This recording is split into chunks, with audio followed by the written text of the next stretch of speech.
Boa noite. Boa noite. A revista Época publica delação premiada sobre propinas de 5 milhões de reais para senadores Renan Calheiros e Jader Barbalho, do PMDB. O dinheiro de empreiteiras viria do esquema de corrupção na Transpetro, já apontado pelo ex-presidente da empresa, Sérgio Machado. Chefe da Polícia do Senado, ligado a Renan, e mais 3 agentes são presos por suspeita de atrapalhar investigações da Lava Jato. Eles teriam realizado varreduras para destruir escutas em imóveis particulares de Collor, Sarney, Lobão e Gleisi Hoffmann. Uma equipe da TV Gazeta é assaltada durante reportagem sobre insegurança na periferia de São Paulo. E na série Cara de São Paulo, cantor e compositor Toquinho fala sobre seus 50 anos de carreira.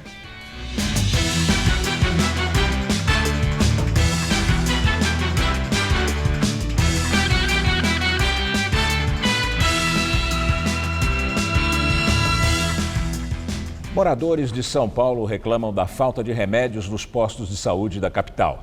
Sem condições de arcar com os custos, muita gente interrompe o tratamento. Dona Irene lamenta as dores que sente quando está sem a medicação essencial. Aos 77 anos, ela toma remédios para controlar colesterol, diabetes, glaucoma, artrose e hipertensão. Difícil é encontrar os medicamentos, que são distribuídos gratuitamente pela rede municipal de saúde, principalmente os de diabetes e artrose.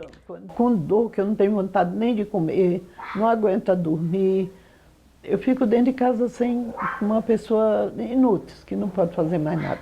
Maria Lúcia é filha de Dona Irene e se preocupa com a saúde da mãe. É uma tristeza muito grande, uma angústia, porque a gente sabe que ela necessita da medicação.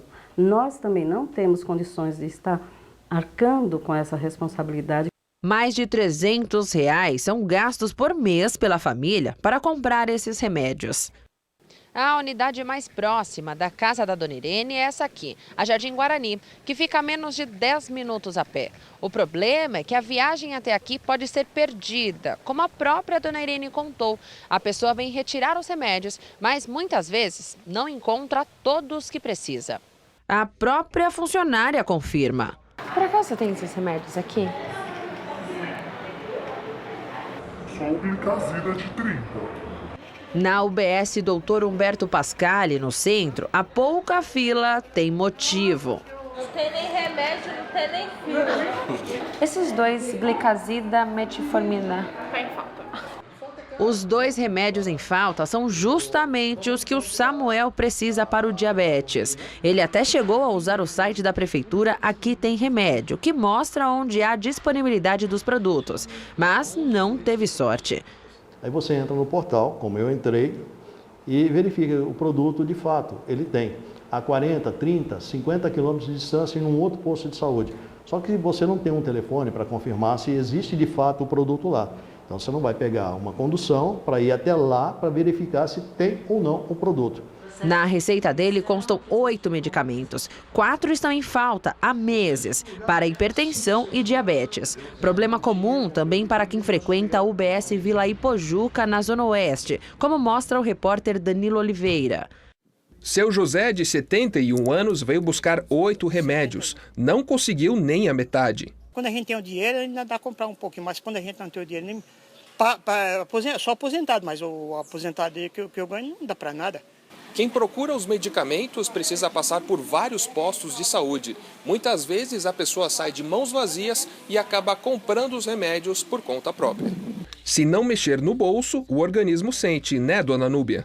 São os remédios de pressão, de estômago e da diabetes. Sinto que quando eu vou fazer o teste, que eu tenho o aparelho em casa e faço o teste, quando eu faço o teste ela está bem alterada. Embora eu faça dieta e tudo, mas está sempre alterada. Na UBS Walter Elias, na Zona Norte, a situação dura meses e a lista do que está faltando é longa. Isso. Tem? Também não, também está em falta. Não, a prefeitura não está entregando. Em nota, a Secretaria Municipal da Saúde diz que houve um aumento de 30% no consumo de medicamentos e insumos este ano em relação a 2015 e que isso é resultado do aumento de pacientes na rede municipal e também reflexo da crise econômica. O número de pessoas que retiram remédios, segundo a Secretaria, passou de 520 mil para 676 mil. E isso alterou os estoques e o planejamento. E por isso, uma nova compra de medicamentos está em andamento. O texto diz ainda que a falta de remédios também está associada ao não cumprimento dos contratos por parte de alguns fornecedores e que, nesses casos, eles vão ser multados pela Prefeitura. E uma equipe aqui do Jornal da Gazeta foi assaltada exatamente quando fazia reportagem sobre criminalidade no Parque São Rafael, na zona leste de São Paulo. Nenhum dos 4 profissionais foi ferido, o carro e equipamentos foram recuperados horas depois. No início da tarde, a Polícia Militar localizou o veículo da emissora que estava abandonado no bairro Parque São Rafael, no extremo da zona leste. Moradores também encontraram os equipamentos de filmagem deixados em uma casa. O delegado titular, onde o boletim de ocorrência foi registrado, não quis gravar entrevista, mas disse que iniciou uma investigação sobre o caso. A equipe da TV Gazeta estava aqui no bairro para fazer uma reportagem justamente sobre uma série de roubos que vem assustando os moradores, que reclamam da falta de segurança. Enquanto as imagens estavam sendo feitas, um homem armado anunciou o assalto. Ele levou o carro da reportagem com todos os equipamentos e os pertences da equipe. A equipe de jornalismo da TV Gazeta é formada por 4 profissionais. Ninguém ficou ferido. Os moradores do Parque São Rafael estão tão preocupados com a violência no bairro que criaram até um grupo nas redes sociais para trocar informações. Cerca de 10 mil pessoas já se inscreveram. E histórias de assaltos são comuns por aqui.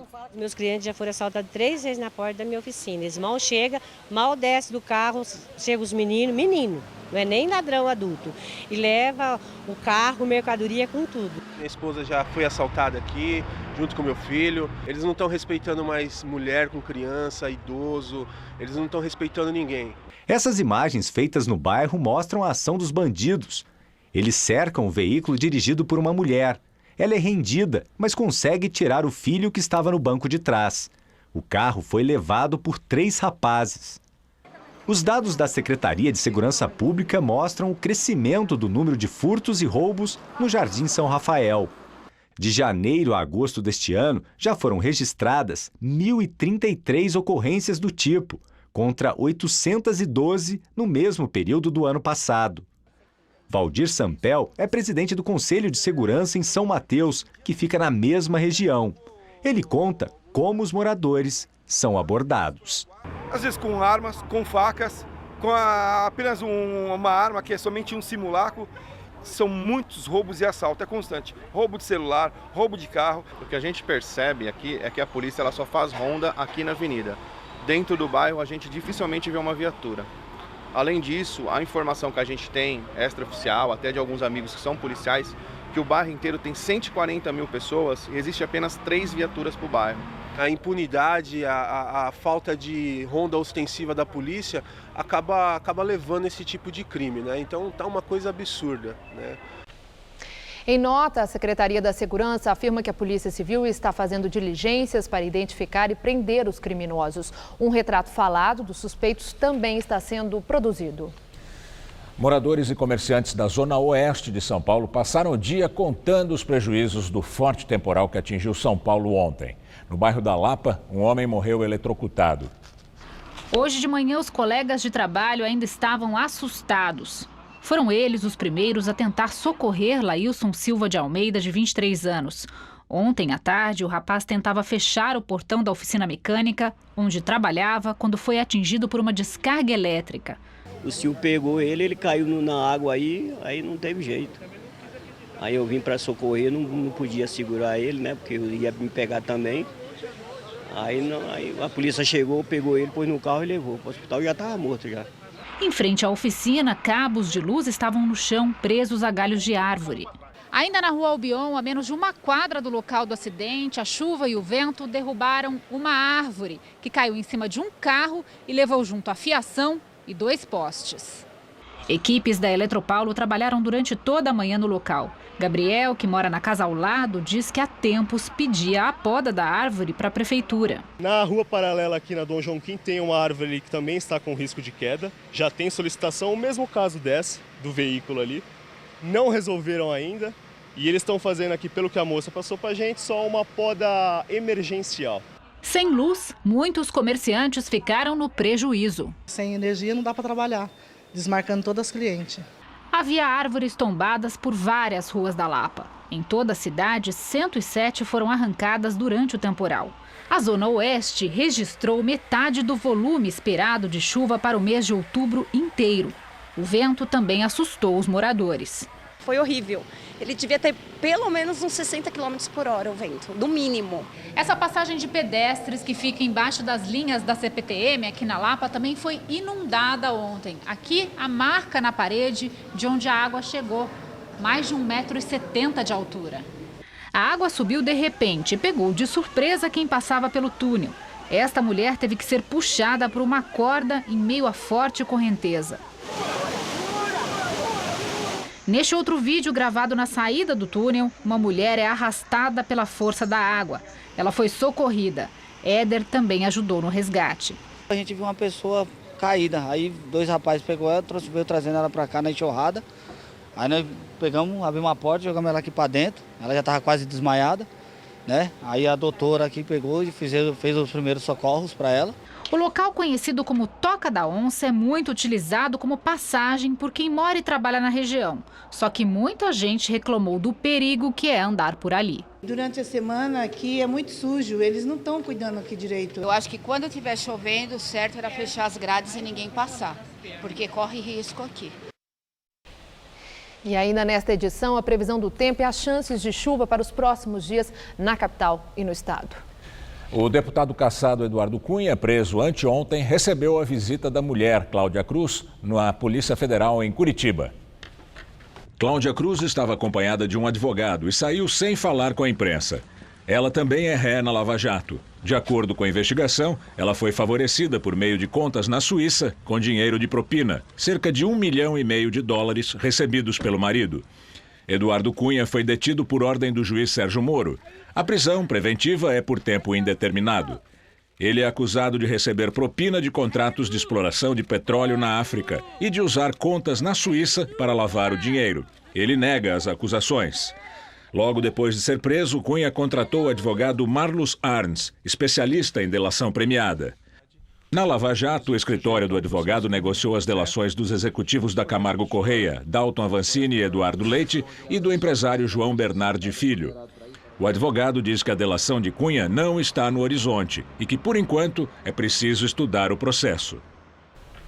Polícia Federal deflagra a 10ª fase da Operação Acrônimo, que investiga um esquema de lavagem de dinheiro em campanhas eleitorais e o recebimento de vantagens indevidas por parte de agentes públicos. Nesta nova etapa, foram emitidos 4 mandados de busca e apreensão em Minas Gerais e no Rio de Janeiro. Os alvos foram o Sindicato das Empresas de Transporte de Belo Horizonte e 3 empresas de construção. A ação tem origem na delação premiada da publicitária Daniele Fonteles, dona da agência Peppa, que prestava serviços ao PT. Ela relatou que foram pagos R$1,5 milhão em Caixa 2 para o atual governador de Minas, Fernando Pimentel, do PT, em 2010. Ele é o principal alvo da Operação Acrônimo. Pimentel nega as acusações. Agente da Polícia Federal, Newton Ishi, conhecido como o japonês da Federal, tem a pena reduzida e já está sem a tornozeleira eletrônica. Ele começou a usar o dispositivo em junho, depois que a condenação de 4 anos e 2 meses de prisão foi mantida pelo Superior Tribunal de Justiça. Em 2003, Ishi e outros 5 agentes facilitaram o contrabando na fronteira com o Paraguai. A pena venceria hoje, mas ele retirou a tornozeleira no dia 4 de outubro. Por ter sido autorizado a continuar atuando na Polícia Federal do Paraná, Ishi conseguiu reduzir a pena. Por lei, cada 3 dias trabalhados significam um dia a menos na condenação. A tornozeleira não impediu Ishi de realizar escolta de presos, como a do pecuarista José Carlos Bonlai, em agosto. Novo delator da Lava Jato revela como o presidente do Senado, Renan Calheiros, e o senador Jarder Barbalho, do PMDB, receberam mais de R$5 milhões do esquema de corrupção da Petrobras. A denúncia foi publicada pela revista Época. De acordo com a revista, Felipe Parente, considerado o homem das malas do PMDB, disse em depoimento que a propina aos senadores era entregue para uma assessora de Jader Barbalho, chamada Yara Jonas. Parente trabalhava com o ex-presidente da Transpetro, Sérgio Machado, que também fez acordo de delação com a Justiça. No depoimento prestado aos investigadores da Lava Jato, Felipe Parente disse que o montante de 5,5 milhões de reais teria vindo das empreiteiras Queiroz Galvão e UTC e da empresa de fretamento de navios TK Norway entre 2004 e 2006.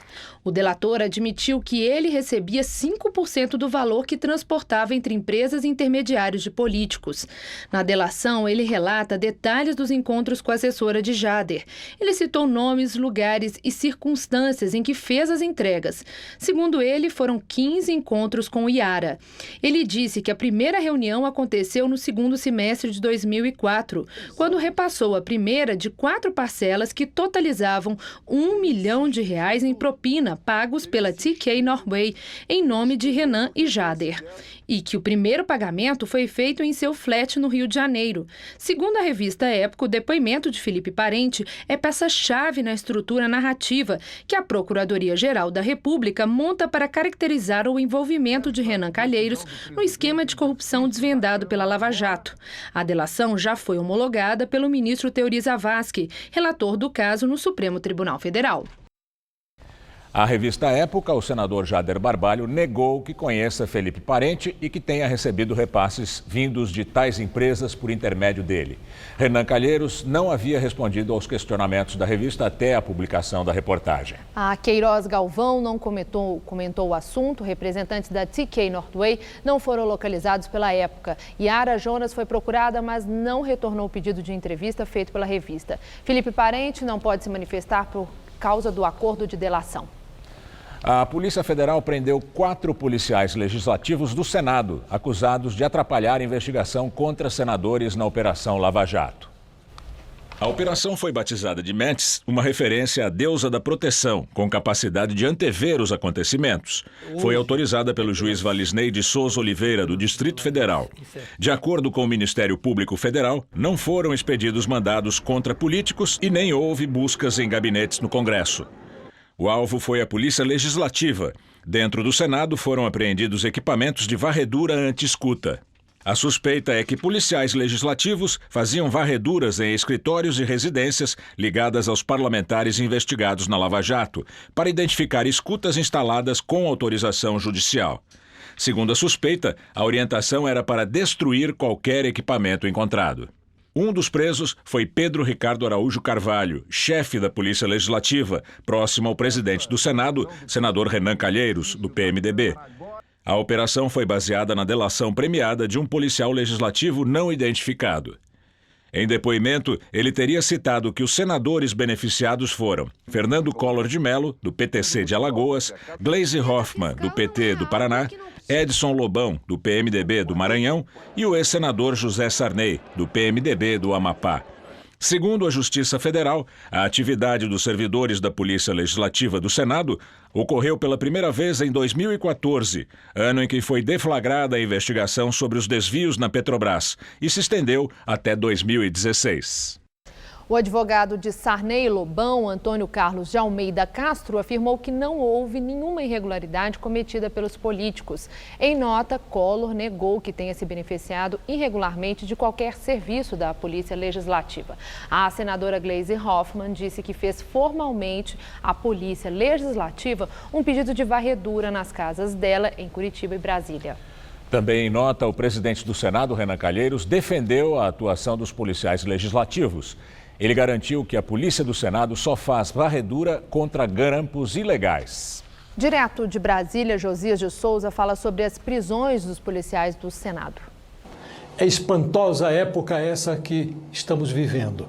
O absurdo vai ganhando uma doce, uma admirável naturalidade. A Justiça mandou a Polícia Federal prender servidores da Polícia Legislativa do Senado que agiam na surdina para embaraçar investigações da Lava Jato e proteger senadores e um ex-senador suspeitos. Atingimos o ponto máximo da eficiência. O Estado permite que seus cofres sejam assaltados, o mesmo Estado investiga os assaltos que não foi capaz de coibir e esse mesmo Estado atrapalha as investigações. A esse ponto chegamos. Dominado pela Operação Lava Jato, o noticiário submete os brasileiros a um grande risco. O risco da indiferença. São tantas as barbaridades que o brasileiro se espanta cada vez menos. Aos pouquinhos, o cidadão vai suprimindo do seu cotidiano o ponto de exclamação. Chegamos a um estágio em que os últimos escândalos são apenas reticências dos escândalos que estão por vir. O Senado torra dinheiro público para adquirir equipamentos capazes de manter senadores enrolados a salvo de investigações. No comando das operações está um chefe da Polícia Legislativa, que é homem de confiança do multi-investigado Renan Calheiros, que se apressou em defender o que parece indefensável. A presença de Renan Calheiros na presidência do Senado é uma evidência de que o Brasil é hoje um país de pouquíssimos espantos. Se Renan Calheiros continua no comando do Senado, tudo é permitido. Boa noite. Ex-prefeito de Campinas vira réu na Lava Jato. O juiz Sérgio Moro aceitou uma denúncia feita pelo Ministério Público Federal contra Hélio de Oliveira Santos, mais conhecido como Doutor Hélio. Ele, o ex-tesoureiro do PT, Delúbio Soares, o empresário Natalino Bertin e outras 3 pessoas são acusadas de lavagem de dinheiro. Os crimes teriam sido cometidos na distribuição a campanhas políticas de parte de um empréstimo de 12 milhões de reais feito em 2004 pelo Banco Chaim ao pecuarista José Carlos Bunlai. O empréstimo nunca foi pago e acabou sendo compensado por um contrato com a Petrobras. As investigações mostram que a campanha de Dr. Hélio, em 2004, teve despesas de publicidade pagas com parte desse dinheiro. Apesar de ser do PDT naquela época, Dr. Hélio foi apoiado pelo PT naquele ano.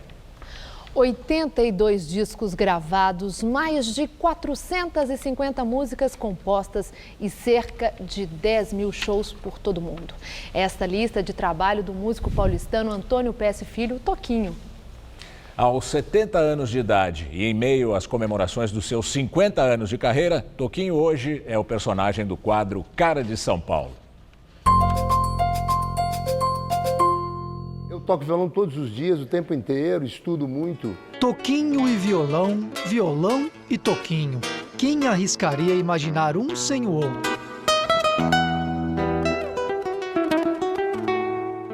E você lembra a primeira vez que você pegou num violão? Você lembra desse encontro, desse momento? Lembro, era um violão de uma prima minha, que ela ganhou de um noivo dela, eu era pequeno.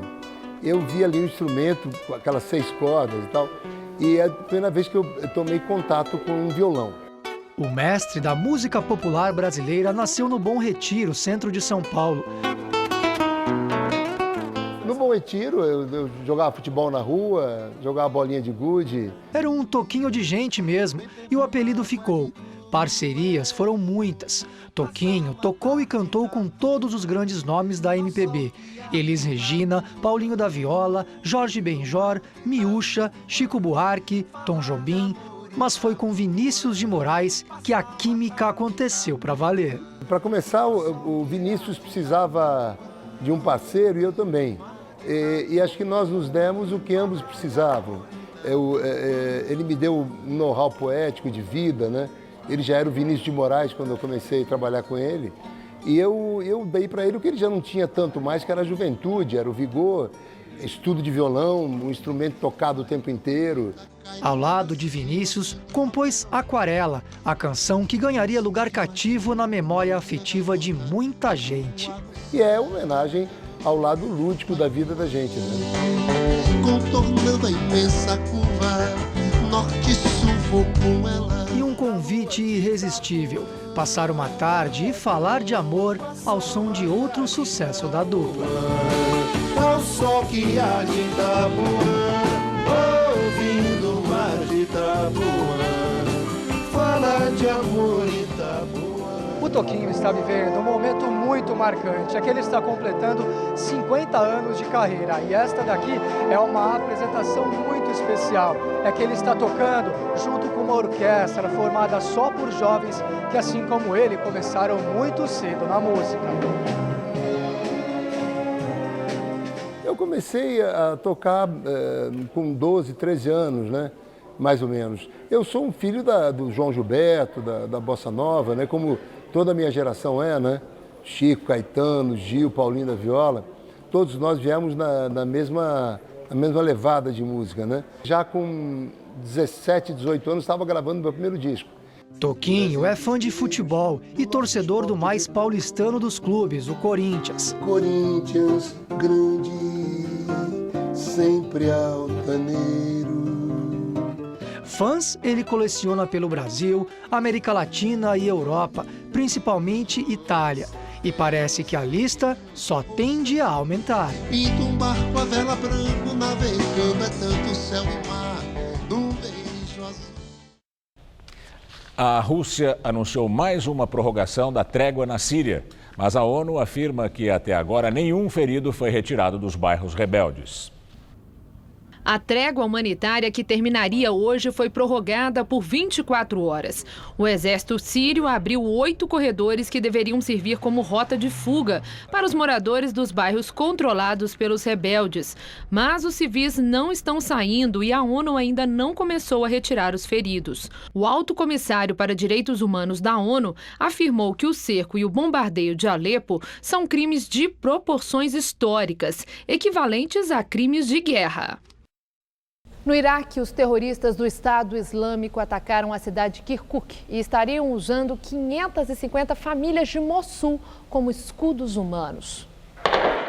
O ataque do Estado Islâmico a Kirkuk matou pelo menos 18 pessoas, incluindo soldados do exército e funcionários de uma usina de energia. A cidade fica numa região de produção de petróleo, mas as instalações petrolíferas não teriam sido atacadas. A ofensiva para retomar o controle de Mossul completou 5 dias. Com o apoio da coalizão liderada pelos Estados Unidos, o exército capturou vilarejos ao redor da cidade. As Nações Unidas têm informações de que os terroristas do Estado Islâmico estariam usando como escudos humanos pelo menos 550 famílias da região. Donald Trump e Hillary Clinton trocam farpas num jantar beneficente em Nova York. O tradicional evento de gala deveria ser uma confraternização. Os candidatos sentaram à mesa separados pelo arcebispo de Nova York. Entre as várias alfinetadas, Trump disse que era a primeira vez que Hillary falaria para gente tão importante sem ser paga e que ela estava no jantar fingindo não odiar os católicos.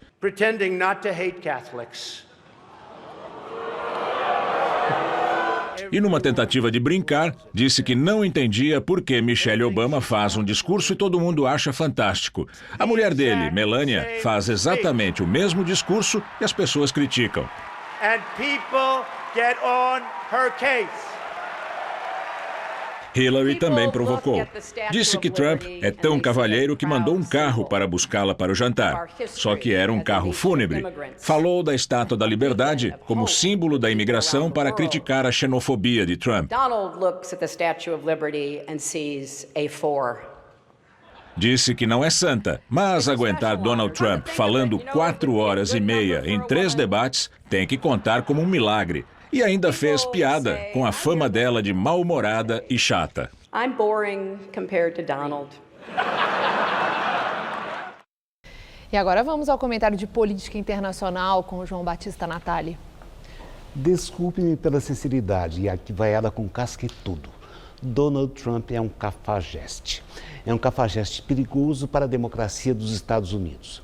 Estou me referindo ao que ele declarou na terça-feira durante o último debate pela televisão com a democrata Hillary Clinton. Ela é adversária dele na eleição para presidente do próximo dia 8. Trump deu a entender que não reconheceria o resultado da eleição caso ele, Trump, seja derrotado. Para fazer uma comparação bem brasileira, é como se Trump dissesse assim: se eu ganhar, tudo bem, se eu perder, é golpe. A democracia americana está completando 240 anos. Ela tem muitos defeitos. Basta lembrar que há 16 anos o democrata Al Gore recebeu mais votos para a Casa Branca, mas quem levou foi o republicano George W. Bush. Era a regra do jogo. Como a eleição presidencial é feita em 2 etapas, o que vale é a segunda etapa, quando se reúnem os delegados de cada estado no colégio eleitoral. Mas na época, Al Gore não disse que foi golpe. É o que Trump está agora afirmando, com palavras diferentes e por antecipação. Há algumas semanas fizeram uma pesquisa eleitoral só com os eleitores dele, pois 73% disseram que a eleição poderia ser roubada. Mas não há absolutamente nada que confirme essa conspiração. Por que então que Donald Trump embarcou nessa? Ele é um empresário esperto, um homem acostumado a participar de programas de televisão em que a regra número 1 é agradar o auditório. Mas se o auditório confia na democracia e no sistema eleitoral, a nova regra que ele botou na cabeça é que é preciso plantar uma sementinha de dúvida na cabeça desinformada de cada eleitor. É como a torcida de um time que não aceita a derrota. Se o resultado for favorável, é porque o juiz é ladrão. Donald Trump denuncia preventivamente um golpe que ele sabe que nunca vai ocorrer. E por que ele faz isso? A resposta é simples e eu a repito mais uma vez. Porque Donald Trump é um cafajeste. É assim que o mundo gira. Boa noite.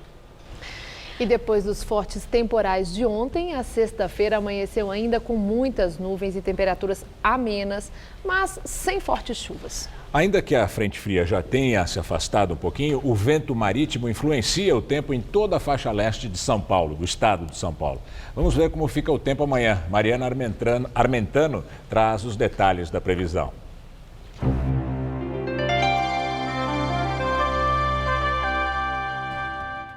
As nuvens mais carregadas de chuva já foram embora e agora uma nova massa de ar seco volta a influenciar o tempo aqui no centro-sul do país.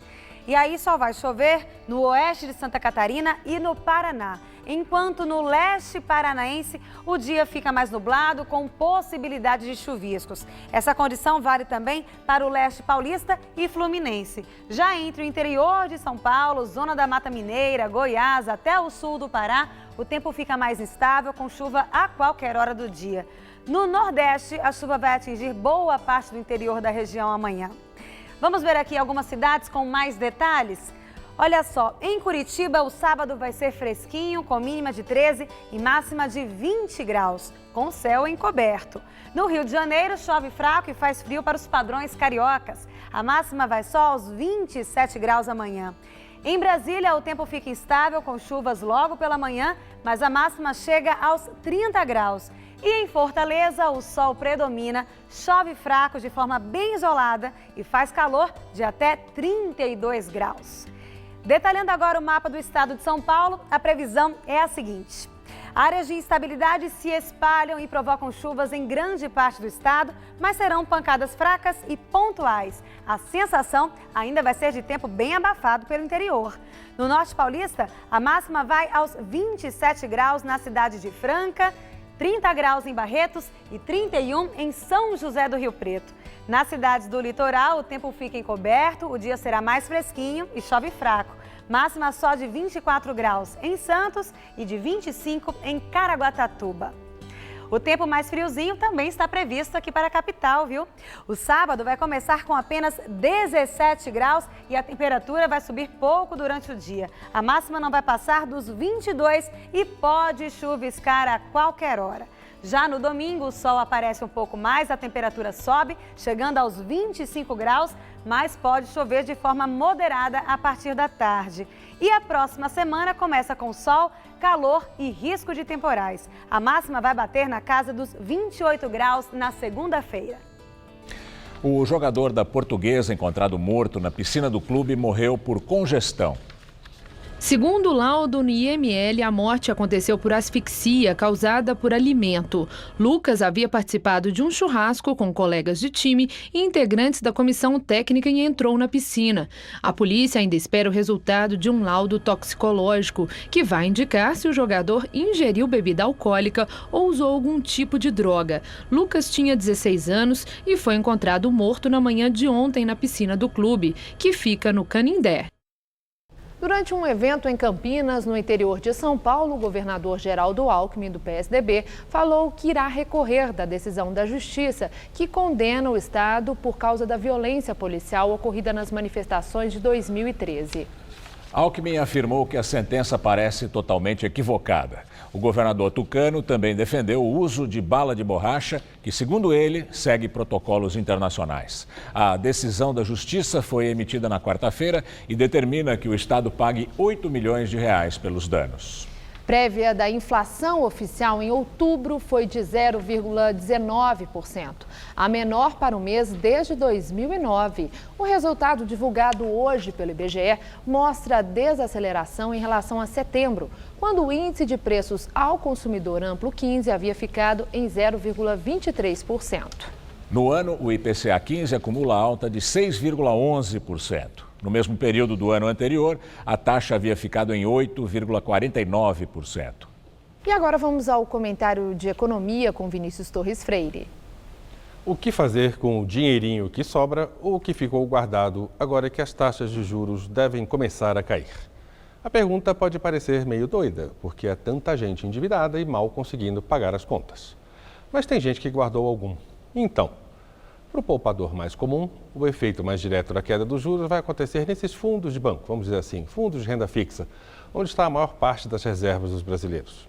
Eu ouvi uma amiga minha dizendo, meu fundo está rendendo mais de 13% ao ano, vou deixar lá. Talvez seja bom mesmo deixar lá, mas o rendimento não vai ser mais esse, o do passado. Vai cair quanto mais cair a taxa de juros. Além do mais, é preciso lembrar que esses 13% da minha amiga são o rendimento nominal, trocando em miúdos, isto é, sem descontar a inflação. De um ano para cá, a inflação foi de mais de 8%. Então, o rendimento real, acima da inflação, foi de uns 5%. Outra vez, vamos falar de caderneta de poupança. Quem tem, está perdendo dinheiro. No ano passado, a poupança ficou mais de 2% abaixo da inflação. Nos últimos 12 meses, a poupança rendeu apenas a inflação.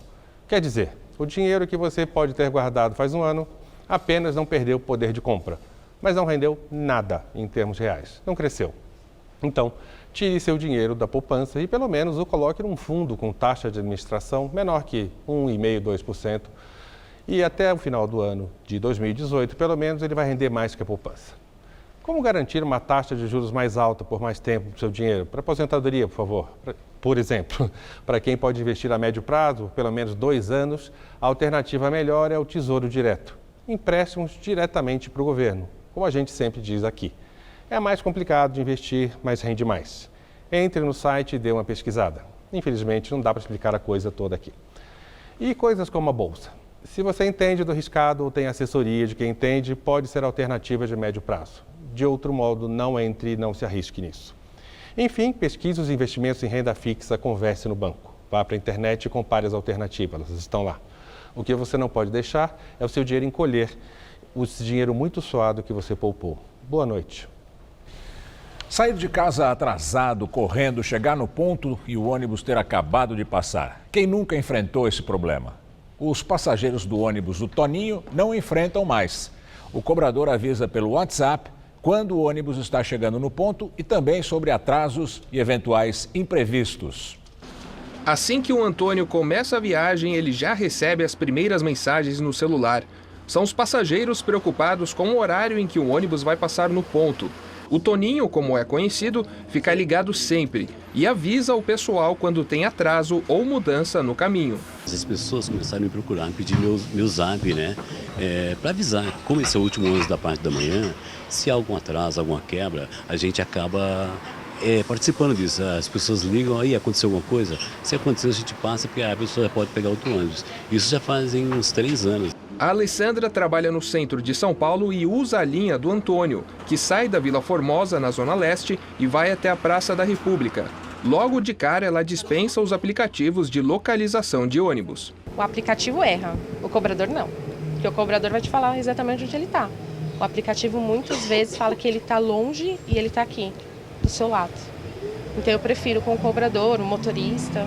A Luciene, advogada, pega o mesmo ônibus com o Toninho há mais de 3 anos. Os dois viraram amigos. Hoje ele até brinca e diz que ela virou a consultora jurídica dele. Algumas questões pertinentes à parte jurídica, eu até abuso e uso dela para perguntar, poxa, aí, sobre um processo, alguma coisa assim. Você cria um vínculo, tanto com ele quanto com o motorista. Temos o WhatsApp, temos o Face, temos tudo. Luciene e Alessandra precisam tanto da ajuda do Antônio porque essa linha dá apoio a uma outra de itinerário parecido, então só circula em horário de pico, das 6 às 8 da manhã e depois volta das 3 às 5 da tarde. Assim como elas, a Rosana também sente falta de mais opções. Deveria ter mais números de linha nessa daqui, porque são 4 de manhã e 4 à tarde. Então, se você perde o último, você tem que realmente tomar 2 a 3 ônibus. Aí se torna dificultoso, né? Segundo o ESP Trans, o número total de linhas em operação como essa é de 1.385 e só este ano foram transportados mais de 1.900.000 passageiros.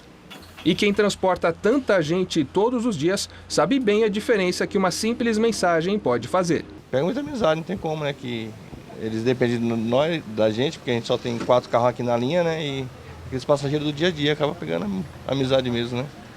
Eu achei no final do ano a gente ganha uns presentinhos até deles aí que é bom. É mesmo? Ganha. Eles ganham um panetone, um vinho, entendeu? É legal. Na entrevista do dia com Maria Lídia Flandeli, os desdobramentos políticos da prisão de Eduardo Cunha.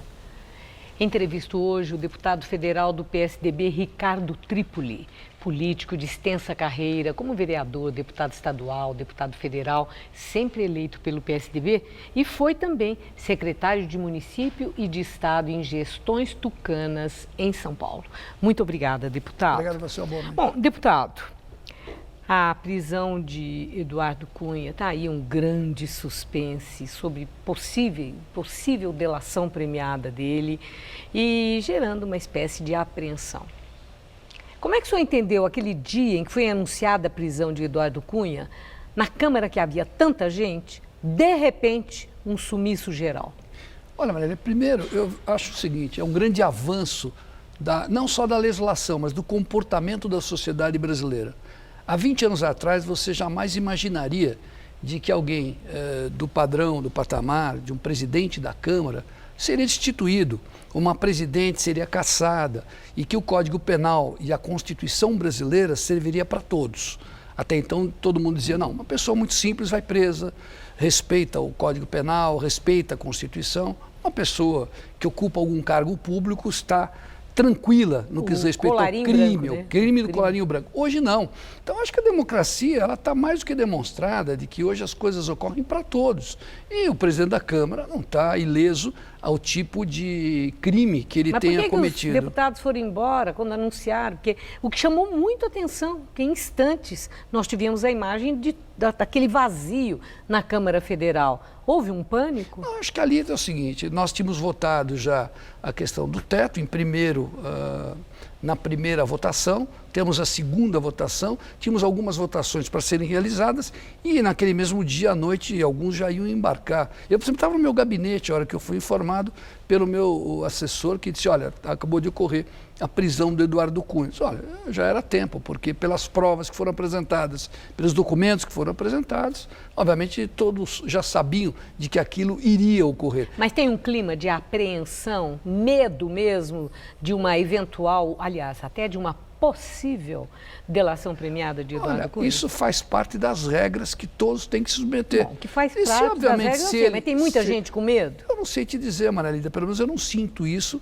com aqueles com quem eu convivo, né, dentro do Congresso Nacional. Mas, com certeza, alguns, se ele fizer uma delação premiada, deve, com certeza, anunciar a participação de alguns parlamentares. Bom, agora a Lava Jato, né? A Lava Jato, como foi destacado, não se referindo à Lava Jato, mas mudou alguma coisa, sim, no cenário político brasileiro. Pessoas que nós jamais imaginávamos, autoridade institucional nós estamos vendo, pessoas na cadeia, né? E com medo de ir para a cadeia, porque isso é um fato também.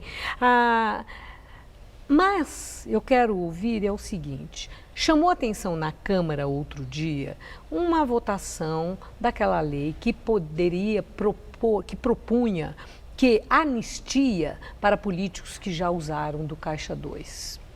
Fala-se que há toda uma movimentação no Senado também para, naquela lei de combate à corrupção, um dos itens seria de anistia para a Caixa 2, a questão da responsabilidade para atingir autoridades que investigam, né, na Polícia Federal, no Ministério Público está havendo uma investida de políticos para tentar esvaziar e conter a Lava Jato?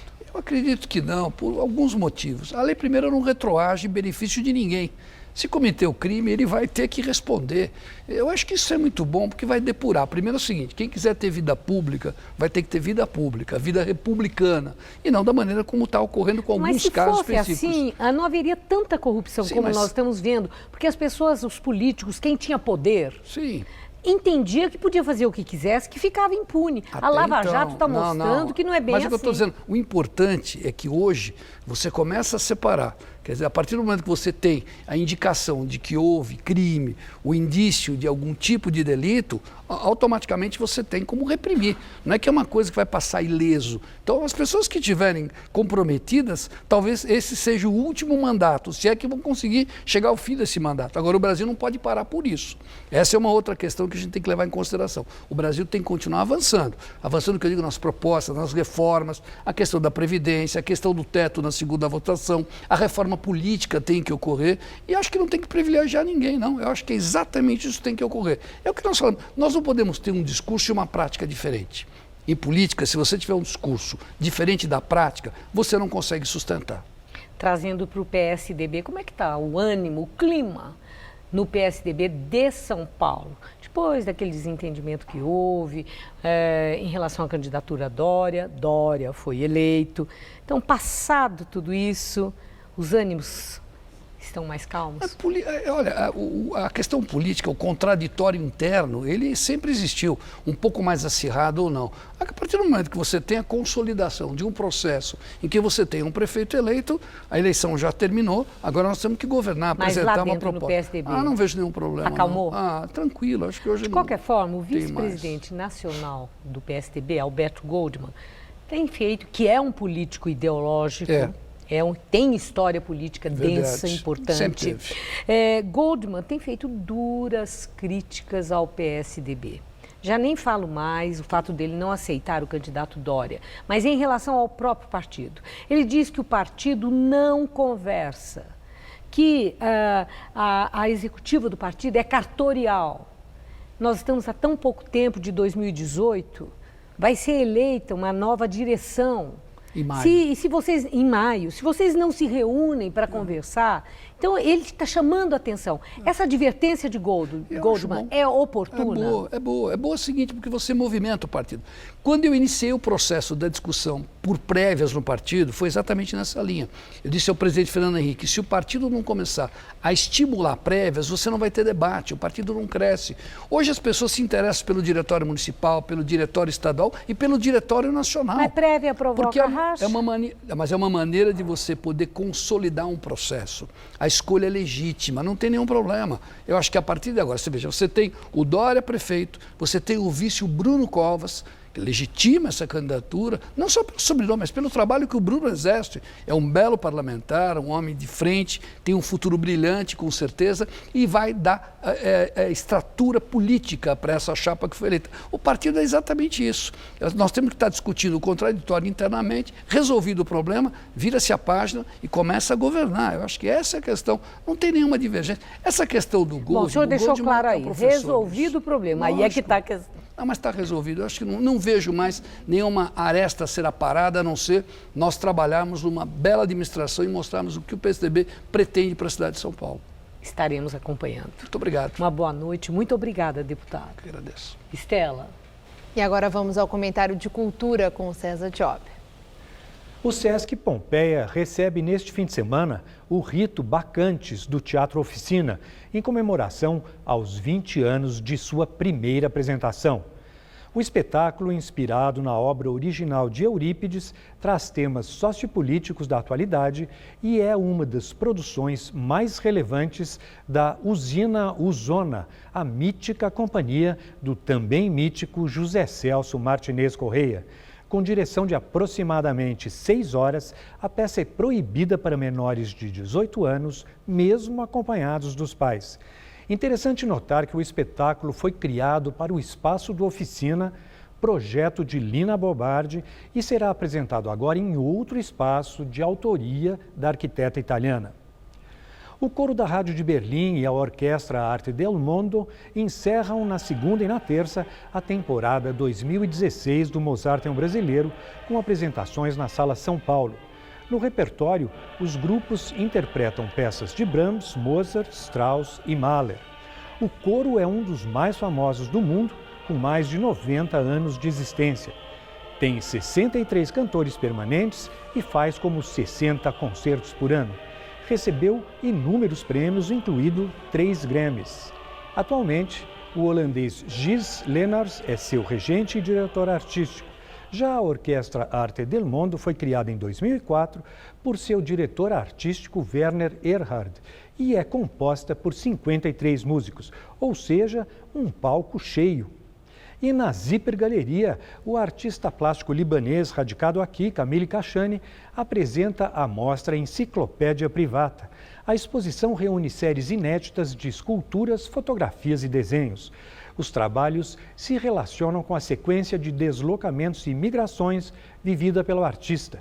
Nas esculturas, os elementos se acumulam uns sobre os outros, criam raízes e se transformam em terreno fértil para o surgimento de estruturas orgânicas. É bem interessante. Boa noite. E você vai ver a seguir. Tite convoca os jogadores que vão enfrentar a Argentina e o Peru pelas eliminatórias. E o Barcelona renova o contrato com o Neymar. O atacante fica no clube até 2021 e vai receber o salário anual de quase 51 milhões de reais.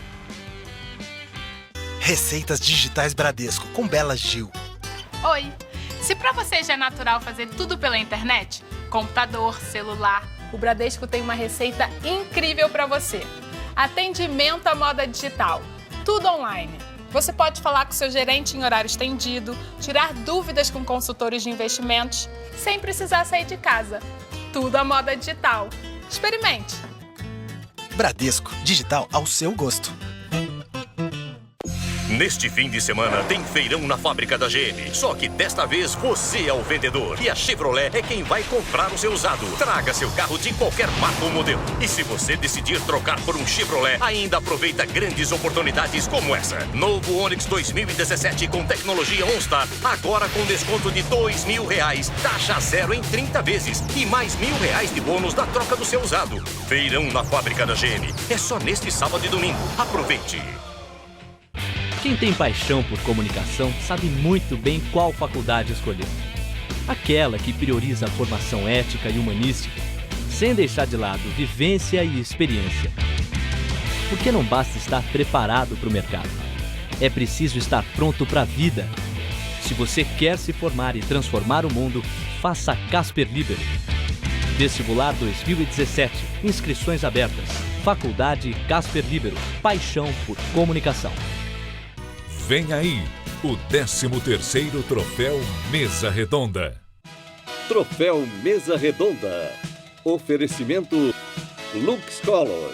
Tudo que é muito bom é tão bom quanto pintar com Lux Color. Baltec. Super manta líquida impermeabilizante. A outra. Maravilha de cerveja.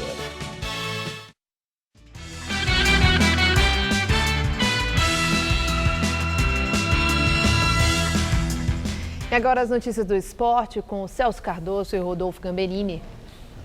Celso, hoje saiu aqui a lista dos jogadores que vão enfrentar a Argentina pelas eliminatórias da Copa do Mundo. O que você achou? Pois é, Gamberini, o técnico Tite convocou 24 jogadores em vez dos 23 tradicionais, já que Casemiro está machucado e ainda é dúvida. Na lista para os 2 próximos jogos das eliminatórias da América do Sul, dia 10 de novembro contra a Argentina no Mineirão e dia 16 diante do Peru em Lima. Não há grandes novidades. Confira. Goleiros Alisson da Roma, da Itália, Alex Muralha do Flamengo e o Everton do Atlético Paranaense. Zagueiros Gil do Shandong da China, Miranda da Inter de Milão da Itália, Rodrigo Caio do São Paulo, além de Marquinhos e Thiago Silva do Paris Saint-Germain da França. Laterais, Daniel Alves da Juventus da Itália, Fagner do Corinthians, Felipe Luiz do Atlético de Madrid da Espanha e Marcelo do Real Madrid também da Espanha. Meias, Casemiro do Real Madrid da Espanha, Fernandinho do Manchester City da Inglaterra, Juliano do Zenit da Rússia, Lucas Lima do Santos, Paulinho do Guangzhou da China, Felipe Coutinho do Liverpool da Inglaterra, Renato Augusto do Beijing da China e o William do Chelsea da Inglaterra. Atacantes: Douglas Costa do Bayern de Munique da Alemanha, Roberto Firmino do Liverpool da Inglaterra, Gabriel Jesus do Palmeiras e Neymar do Barcelona da Espanha. O objetivo é classificar, nós estamos em busca de uma classificação, os pontos são iguais. Agora, a mídia, tudo que envolve Brasil e Argentina, ele é diferente. Ele era quando eu estava fora assistindo, ou sendo técnico, ou sendo torcedor, não vou ser coerente, é da mesma forma, assim, ele tem um peso maior. Bom, o Neymar, que está feliz com a convocação pela seleção, na Espanha, celebrou a renovação do contrato com o Barcelona, e vai ganhar uma fortuna, né, Celso? Neymar está com a bola cheia e com o bolso cheio também.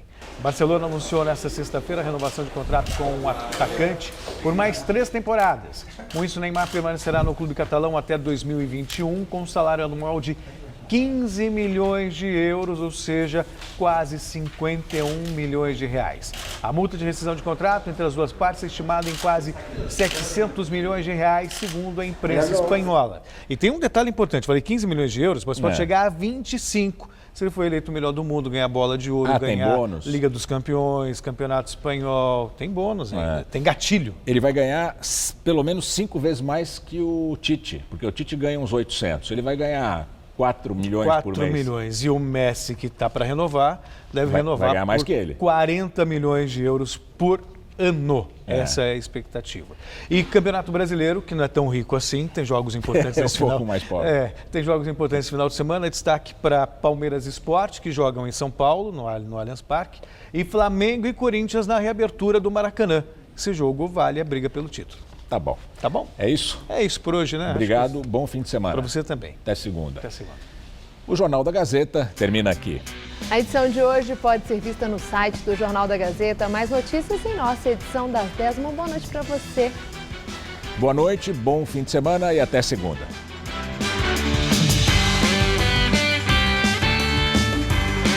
Fique na companhia de Rony Fon no Todo Seu. Hoje, 10h30 da noite.